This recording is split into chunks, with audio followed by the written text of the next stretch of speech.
Psychic Reading by Kyla Carson on October 28th, 2020. So the first thing I'm going to do is channel from your guides.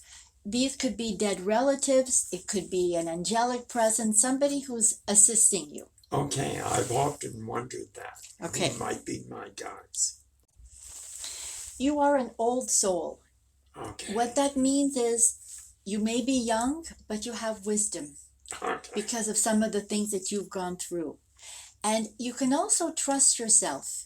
You may have the feeling of, gee, I feel like this is going to happen or that. You have very good intuition. Have you noticed? Yes. Yeah. Yes. And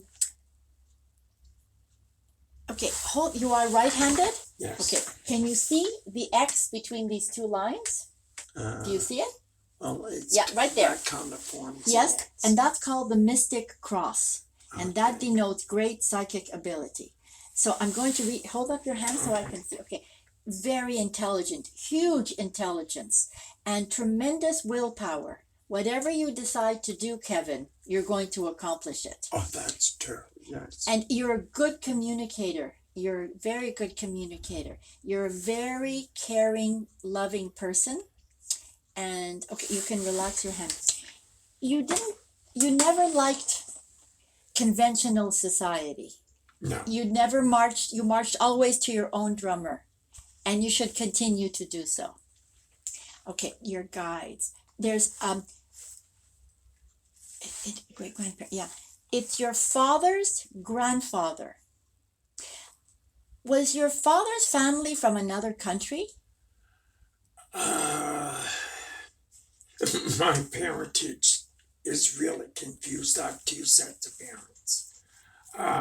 So my father's grandfather on my birth family side is from Germany. Germany, okay. Because that's what I got. I got Europe. Okay. Yeah. He's from Germany. Okay. You may have always trust yourself.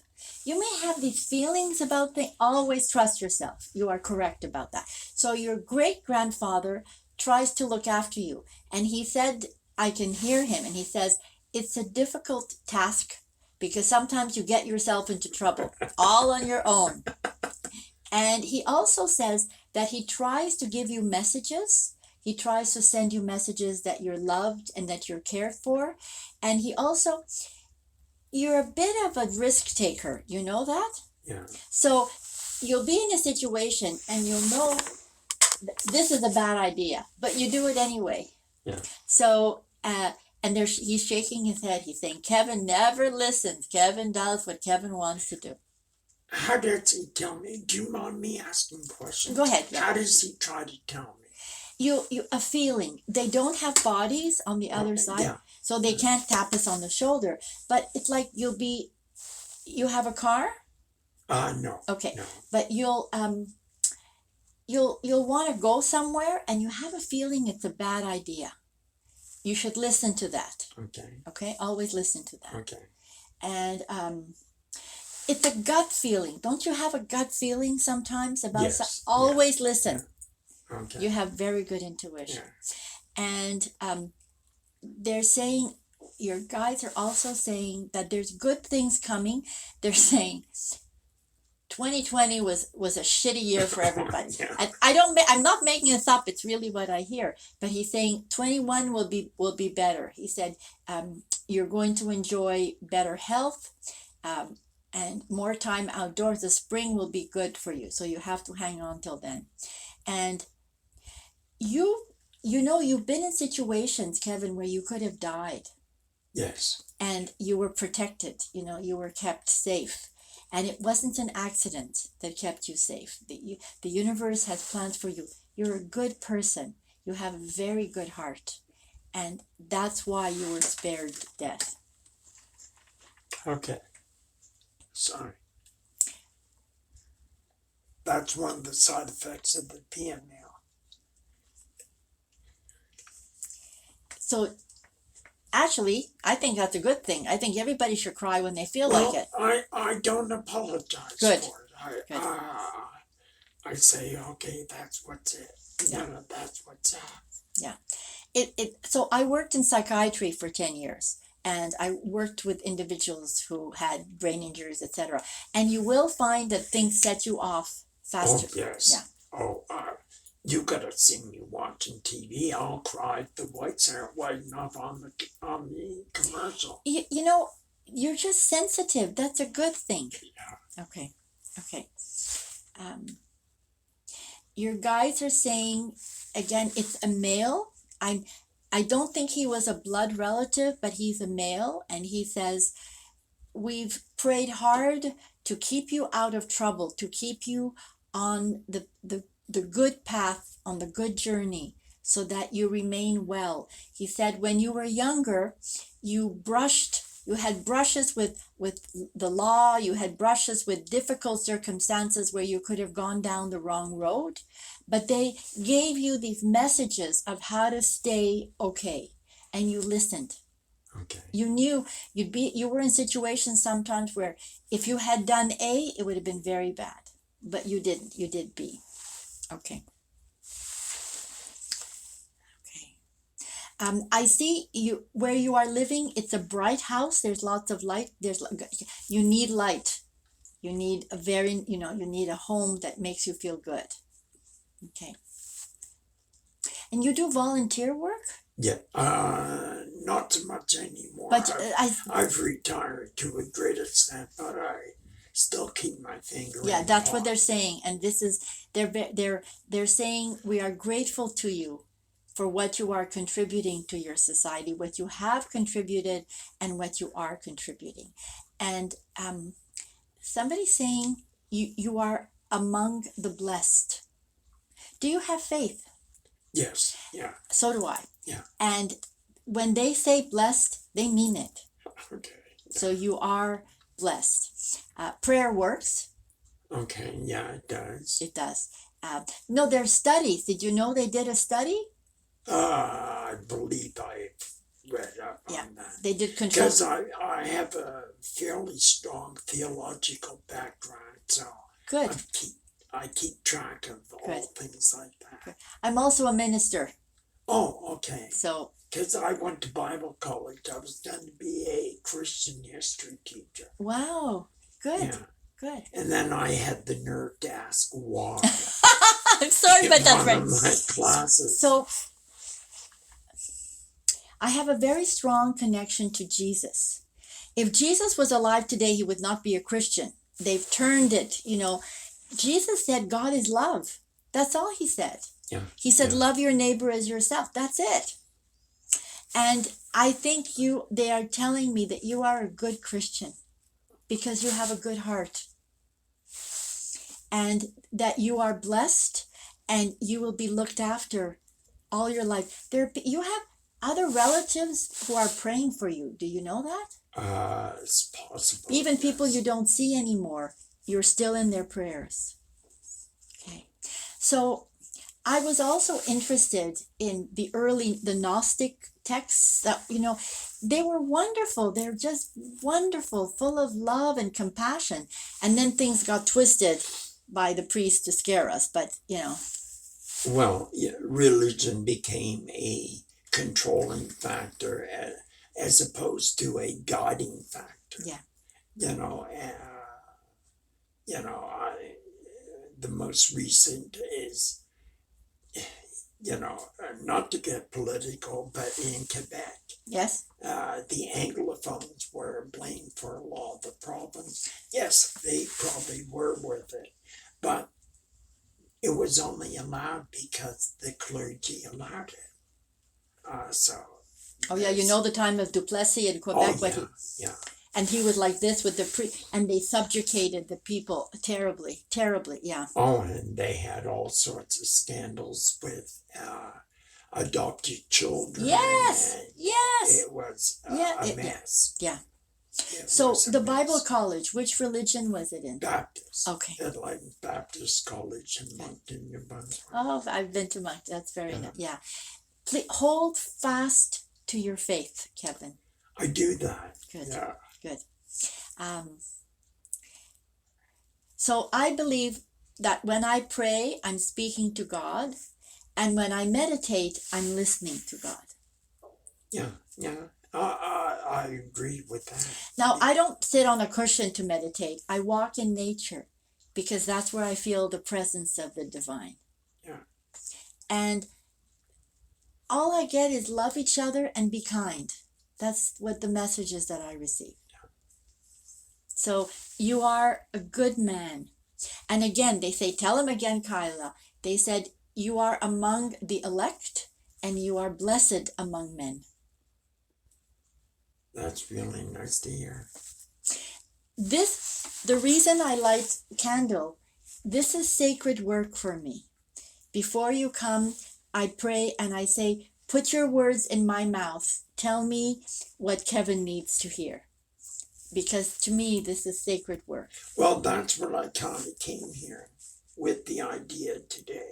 I have all these, I wouldn't mind hearing from that, And I thought, no, Spirit is going to give me the messages that I need. I have goosebumps when you say that, yes. And faith is belief in the face of no evidence. And you just hold fast to your faith. Hold fast. I don't remember the last day that I didn't ask God for help. I don't know how people make it without faith. How do they do it?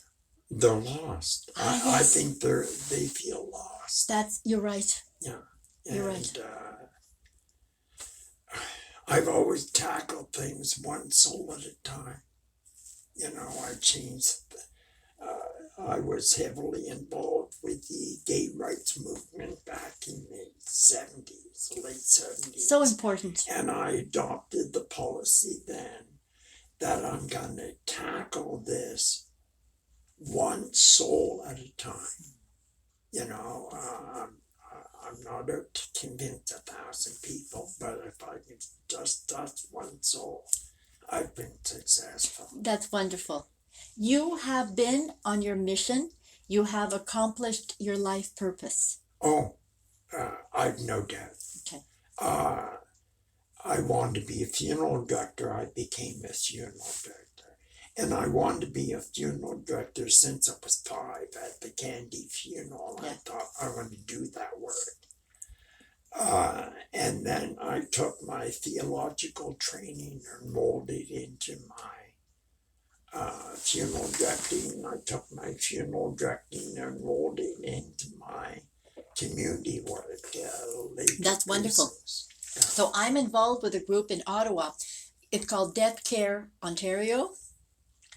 We're trying to go back to having home funerals the way it used to be. Yes. And yes. green funerals so that they're not so, they're good for the environment and that they, now you can have a coffin made of cardboard. Yeah. So that it's less. So we've been working with Beechwood Cemetery. Yeah. And it's innovative, but it's going back to the original. Exactly. When I studied funeral service in college, we did a lot of antique practices and things like that. Mm-hmm. And the death community, or the death reactions, changed drastically when death moved from the host to the institution. And it needs to be back in the house. That's what we're doing. My very first memory that I have was when I was 6 years old. I had just been adopted. And an uncle of my father's had died. And we went to the house and literally got on our knees and prayed next to the body. In his house. It makes sense. Yeah, and the entire death process took place in his home. So humane. Yeah. I don't know what happened that death, which is a part of life, how come it became shoved? Medicine. Yeah, you're right. Hospitals. Yeah. And death was taken from the home to the hospital and to the institutions where we have warehoused our elderly, or I know. and they don't even have to be elderly, say infirmed. I know. You know, oh, they're not quite normal, let's put them away. I know. And I believe that's more for our own comfort than their comfort. I agree. Yeah. So I'm an immigrant. I'm French, and my maternal grandmother lived with us in Canada, and my paternal grandmother lived with my uncle. You don't put them in homes. We kept them with us as long as we could. Yeah. And I grew up in, like my adopted family Yes. had 80 and 90-year-old relatives. Yes. It was unheard of to even consider putting them in a home unless they had some sort of major medical trauma. We had to put my grandmother because she got dementia and she'd get up at 3 a.m. and leave turn on the burners. Yeah. You know, and it could have became very dangerous. She didn't know when it was day or night, and we found a very good one. It was actually, she went to live first with the nuns, and they were very good to her. Okay, go ahead. So one other thing you should know about is I've been clinically dead a couple of times, and I was resuscitated. Being dead is so easy. There is absolutely a hereafter. It was so beautiful, Kevin. It was so beautiful, but it wasn't my time. I had to come back. Yeah. So I'm certain. Also, I speak to the dead. The dead speak to me, and there are many heavens. There's no hell. Hell was invented. But there are levels. Yes, and you go where you need to for your soul to evolve. So you have been a great comfort. That's the word they just told me, your guides. A great comfort to a great many people. And you still are. In all the conversations I've had with Jean-Louis, he always speaks how much he loves you and what a good man you are. And I'm very glad to have met you. So for you, the struggle all your life has been to find balance between your inner world and the outer world. They were at odds since you were tiny. It was never you, Kevin. It was the world that was awry. It was never you. I've never thought it was me. I always knew that. I'm very glad. I'm very glad. So let me see your hand again. Okay. So this is intelligence. It's huge. This is willpower. It's huge. Can you be stubborn sometimes? Oh, yes. Mm-hmm. Oh, yes. These are the rings of luck. So the next 10 years, you'll be at the right place at the right time for good opportunities. Can I take your hand? Sure. Yeah. So I'm going to just turn you so that you rest your elbow here. Okay. So I'm going to show you. Okay. You see how little your thumb goes back? Yeah. Take mine and try to move mine back. You see? Oh, yes. And this is rigidity. Oh, yeah. So try to let go of things that you don't need anymore in your, beliefs, stuff. Okay. You are a passionate man, so you need to find things that really engage you. It's difficult in these COVID times. You like to learn. You're going to learn all your life. Yeah.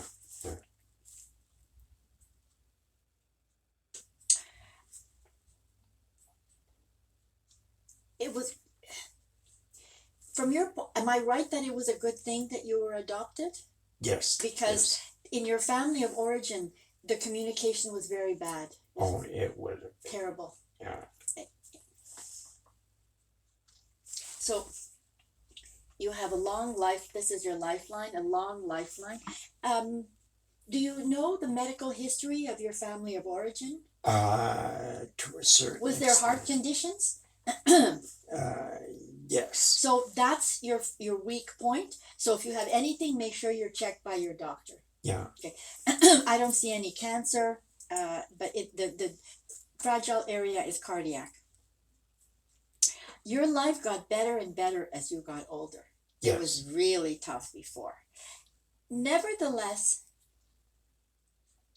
you've had mystical experiences. Do you know that? I think so. I'm telling you, I have dreams. Yeah.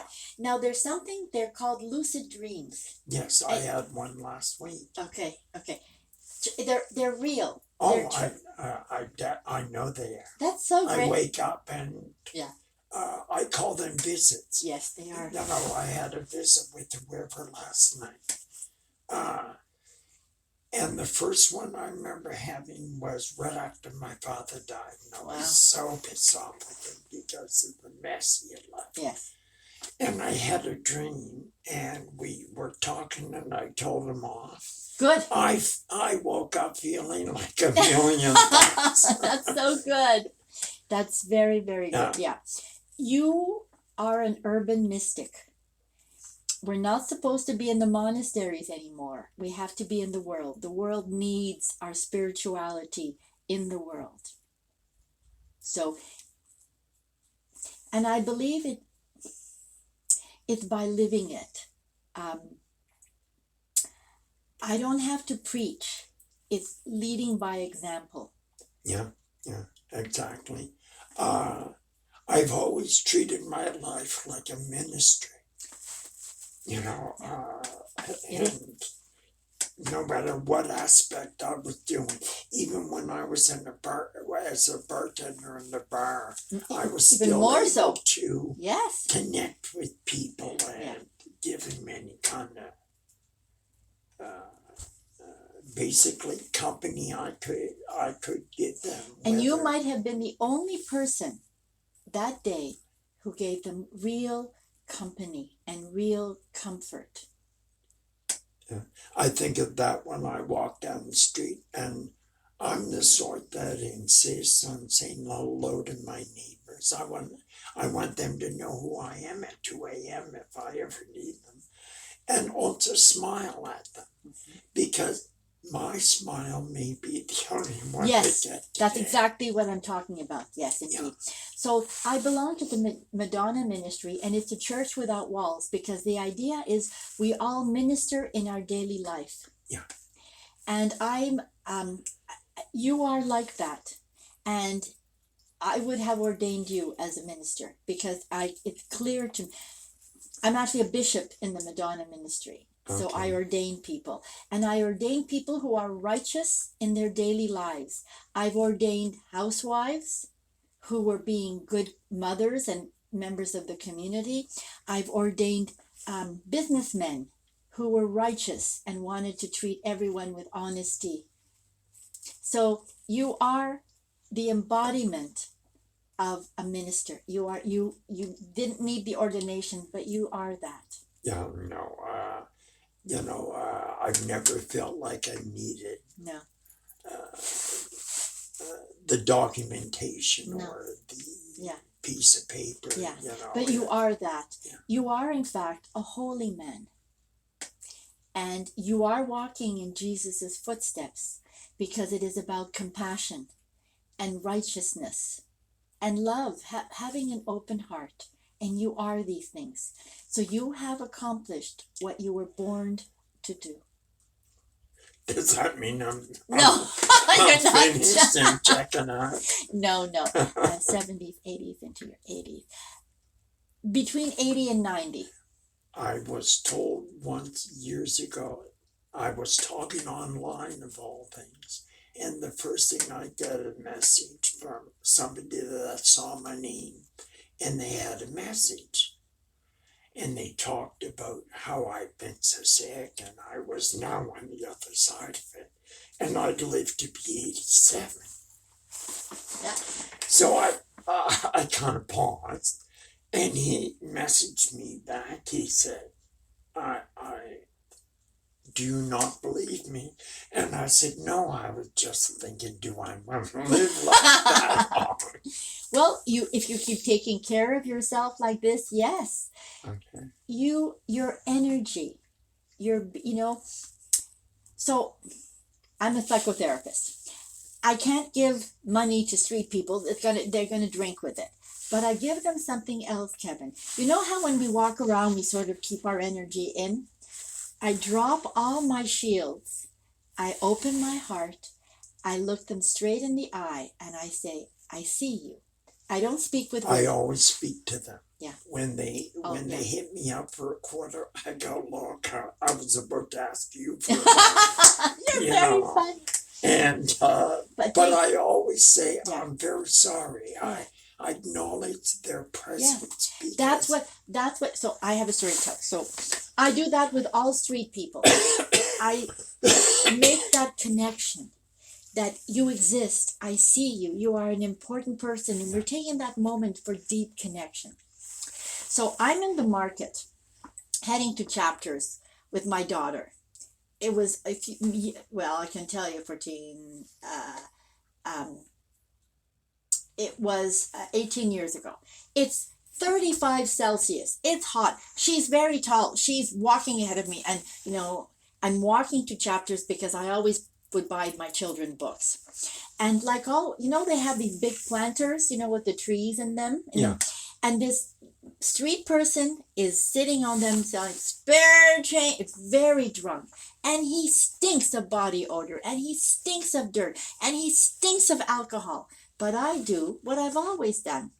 As I walk by, because I have to keep up with my daughter, I drop all my shields. I open my heart, and I let him see my soul. Hand to God, out of his back, open this pair of white wings between his shoulder blades. And do I think I'm in the presence of an angel? No, I think, wow, they're white and fluffy, just like on television. They opened up these huge white wings, and then flunk, they closed up. And I kept walking, and he kept looking at me. And that's what angels look like. They're dirty, and they stink, and they're drunk. And they angels unaware is what I was always. And they walk among us. They walk among us. So I feel blessed to have had that experience. And in difficult times in my life, once I was meditating, it was a very dark time in my life. And I felt a hand on my shoulder. I was home alone, but I still turned around. It's very hard for them to lower their frequencies to come into the third dimension. But they do that when they know we really need them. So all your life, you will get signs and omens, like your lucid dreams, like the dreams. I'm so glad you told them off. That was very well. Oh, yeah, and it worked. And I thought, but I like this one. That was service to him. Well, it was not said out of anger. No. It was, look what you've done. Yes. And he kind of apologized in his way. Yes. And I woke up and I was no longer pissed off because I had gotten my point across. This is so wonderful to hear. I have more things to tell you, but what questions do you have? Well, one was, I found out that who I thought was my stepfather was actually my biological father. That is correct. Did he know? No. Okay. No. Did my mother know? Yes. Okay. I guess it doesn't matter why. The time, it was a scandal. It was, there were a lot of family secrets. Oh, yeah. I mean, the whole event is 1957, a horror show for an unwed mother. So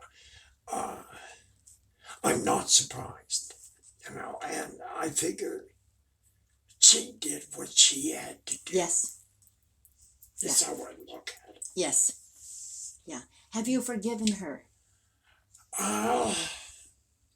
Yes, but I really don't feel like there's anything to forgive. I understand. She didn't. I don't have to she forgive. had shortcomings. Yeah. Well, yeah, there were a lot of things in play. Yeah. Back to the question about me being raised in a much better environment. Oh, yeah. It would have been absolute horror to be raised in that family. And not her, but the surrounding. Everything. Yes. Yeah. Yeah. Yeah. And then I can't think of anything else other than I had an aunt who died. Yes. It's okay. And before she died, she was talking to her sisters. Are we understanding that right? Okay. I just thought it was important. Yeah. And she tries to look after you. She says you were always mischievous. Oh, yes. She wants you to know that you are greatly loved from the other side. And she was funny. She had a sense of humor because she just said, and you didn't do badly for being loved on this side either. You didn't do badly for yourself. And she says, I'm not going to tell you to be good because it's impossible for you. Just do what you can. And know that you are loved from the other side, greatly loved. Does she have any messages for her daughter? Get my crystal. There it is. She says, my daughter doesn't listen. She didn't listen when I was alive, and she's not listening now. Spirit that her mother loves her and asks her forgiveness for the shortcomings. And I don't know if you should tell, your aunt is saying she doesn't approve of some of the things her daughter is doing now. I don't know. I would be surprised to hear that. She says she's spending too much money. She's buying things she doesn't need. But that's the worst thing she's doing. Okay. And what I do want her to know is that I love her and I will always love her. So glad. Really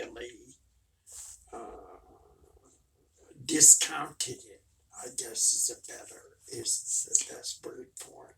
So, all these people who have no faith and don't believe, what a joke it'll be when they're dead and go to the other side and are met by all their dead. It'll be, what a joke it will be. Oh, yeah. Plus, I think they'll be really pissed off when I'm there. So, when we cross over, all there is love. That's all there is on the other side. Yeah. And laughter. And what mattered here does not matter there. At all. The first thing they do is they heal your body from whatever it was that ailed you. And they do it with flowers, with the scent of flowers, with music, with celestial choirs. And so you will regain your memory, you will regain all your health. And then you decide what's next. Are you going to be a guide? Are you going to stay in the spirit world? You get to make decisions with your spiritual guides. Okay, yeah. And I'm a firm believer of that. I mean, I've paid attention to mediums and whatever. When I first got so sick, John Edwards started television. I used to watch his show 4 times a day, even if they were reruns. I remember. And that was like a spiritual lesson for me too. And whenever I sit down and watch shows now, like Long Island Meeting, yes, I always take messages from this show and figure out, oh, that's an interesting way to look at it and apply it to my own issues. I'm so glad to meet you. It's very encouraging to me to be able to speak so freely with you. Other people, I have to be more careful. You understand? Yeah. So everything you're telling me is that you embody truth, Kevin. You absolutely embody truth. Okay. What is this organization that you belong to that you said you're a bishop in? It's called the Madonna Ministry. Okay. And it's based out of California. and it's a church without walls. Nobody has has a congregation, although I'm affiliated with the Ottawa Interfaith Spiritualist Church. Have you ever gone there? No, because that's the reason why I'm asking. I was told years ago that I would become an adherent to one of these, so I could learn and develop spirituality or whatever, So before COVID, I would go to the Ottawa Interfaith Spiritualist Church. We sing Beatles songs, we sing happy songs, and they do mediumship, and I'm one of the mediums who volunteers there. I give messages to the congregation from the other side. So how have you adapted now with COVID? You have Unfortunately, online meetings? they haven't been doing Zoom. They haven't Okay. been able to organize themselves to do that, which is unfortunate. But so I just do my own private worship. Okay, yeah. Well, you do what you can, Exactly. sort of thing. Exactly. Yeah. Yeah. Exactly. But you are the real thing. Okay, anything- that's good to know. And you've also subdued your ego. Yeah. It's very important. I prefer to be in the background, doing what I can, and I don't need to stand out front. What and you need, but applause. what you do need is you need to have more fun. You're not having enough fun. Okay. And fun can be, as I was telling Jean-Louis, going to another part of town to have a cup of tea, cup of coffee, somewhere you don't usually go. It can be just taking a walk in a part of the city you don't usually go to. Taking a bus ride just for the fun of it, going to another part of town. You need more joy in your life. Okay. It can also be, I was encouraging Jean-Louis to use his good dishes with you, not to wait for special occasions. Oh yes, that's one of the most impactful sermons I heard when I was about 12. Was from the minister talking about how we keep our good dishes for other people when we deserve them for ourselves. So I've always tried to use That's good. the silver, Yes. whatever, on a daily basis. And very kind of good. thing. Because when we honor ourselves, we honor the divine. Yeah. Because for me, God is within me. My experience and Jesus is always with me, but I feel the divine in the plants, in you, in everything, everywhere. Yeah. Now, just about something I've always thought, God is the Trinity, Father, Son, and Holy Ghost. I've often thought myself as being connected with Him more through the Holy Ghost aspect of it. Like that we all have spirit form. Yes. Yeah. And my spirit form is on par with the Holy Ghost. Absolutely. Yes. Yeah. Yes. And I've thought of like that for years. I feel I am a spiritual being having a human experience. But my true self is the spiritual self. Okay. Yeah. Okay. And so when COVID started, and everybody was buying everything on Amazon, you know what I bought? Nothing. I don't need anything. Yeah. The only thing I bought was masks and Yes, gloves that's and necessity. sort of thing. Though Yeah. I don't consider that. I bought a couple of books that I couldn't find in a bookstore to read. That was it. But I don't need stuff. Yeah. No. I kept my other car 11 years, going to keep this one 10 years. I keep it's not about the stuff. Yeah. I think a lot of people look at stuff as an affirmation. I know. And with me, it's never about affirmation. It's about necessity. I agree. More than anything. I completely agree. So, and I aim for simplicity, and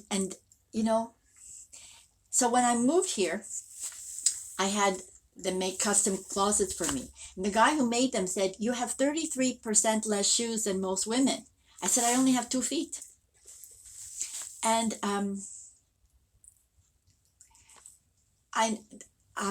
so I was poor when I was young.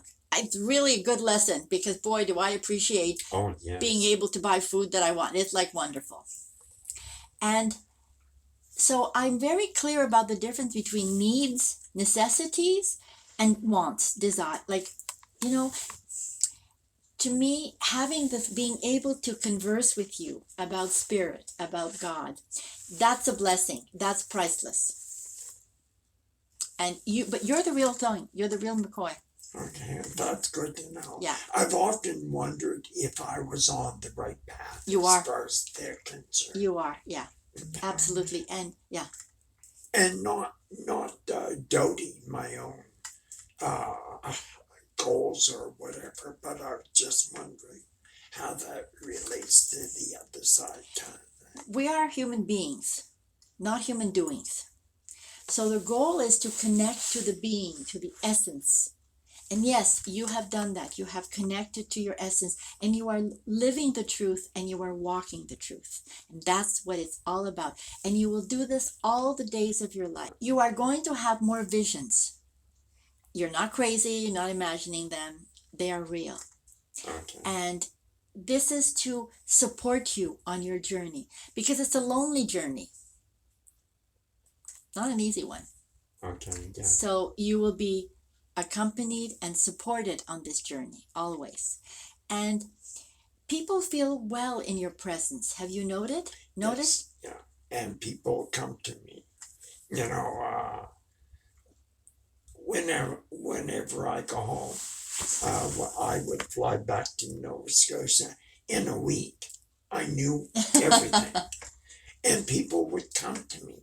And I think it was because they could dump on me and I'd leave town. And so their secrets were safe on the other side of town.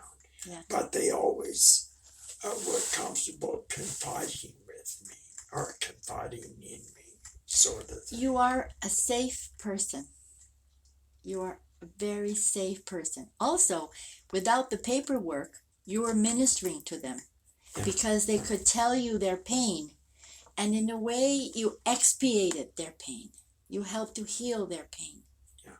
Because when we listen with an open heart and with compassion, the person isn't alone anymore. Yeah.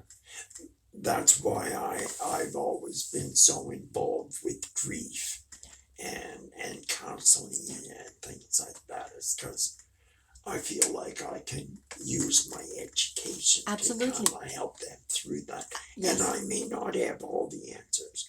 I just hope I'm aiming you in the right direction for you to find the answers. You are. So I used to work in a Montreal General Hospital as a social worker. And I was 21 years old. So how it worked, even though I worked in psychiatry, if you were admitted to neurology or medicine, I was still your social worker. Okay. So I accompanied people in their dying. And I learned at 21 that it wasn't the people who led horrible lives and did horrible things that had a hard death. It was the ones who had remorse and regrets about what they had not done. And at 21, Kevin, I decided that was not going to be my death. I wasn't going to lie there saying, coulda, shoulda, woulda. Yeah, I adopted that at a young age as well. Yeah, but you have been receiving messages all your life from the other side. You have been spared. They pulled miracles to save you. I know. Because you have a purpose, because you are a righteous man, and your energy makes the world a better place. Okay, that's good to know. It has to begin with you. You have to take care of yourself and do self-care for yourself. It's very important to be good to Kevin. I think I am. I do too. Yeah, I do too. And you hurt your back at one point? When I first had the PML, my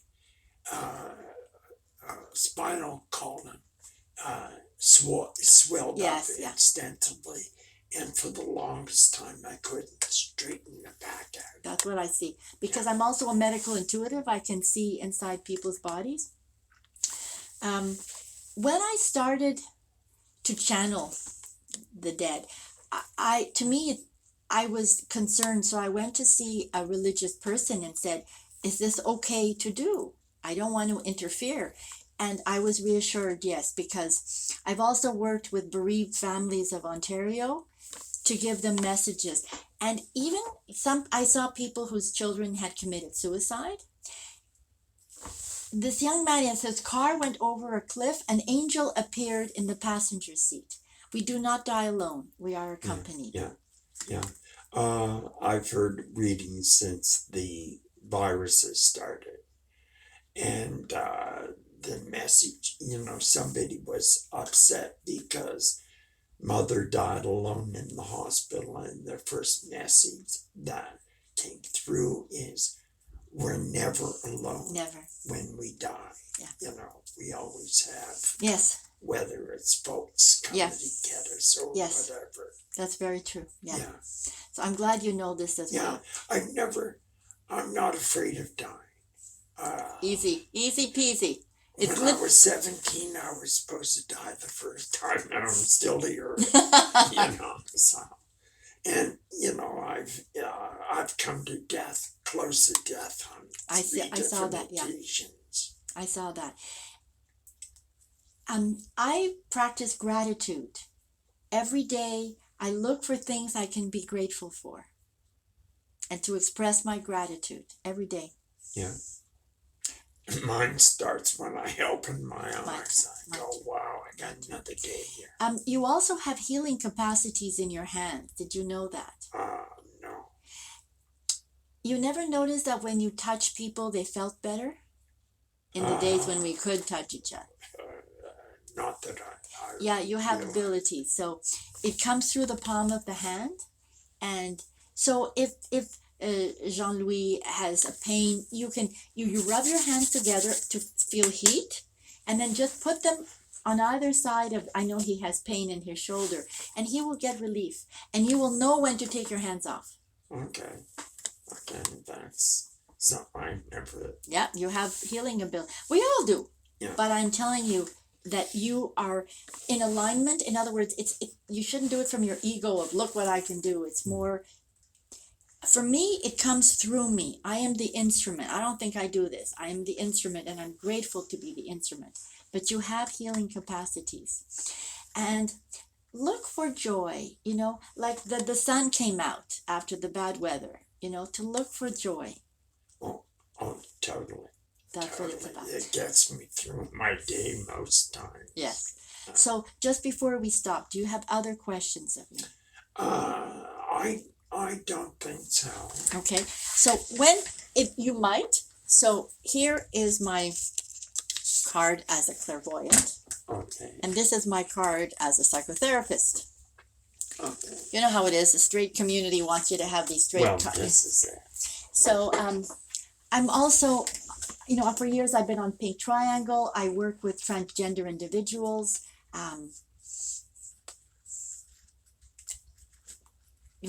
Okay. God's love comes in many forms. Where I've always worked with the AIDS committee. That's wonderful. That's wonderful. And that's where I was.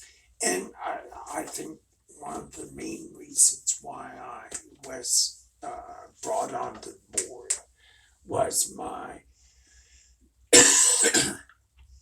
background in grief and that sort of thing. So they're lucky to have you.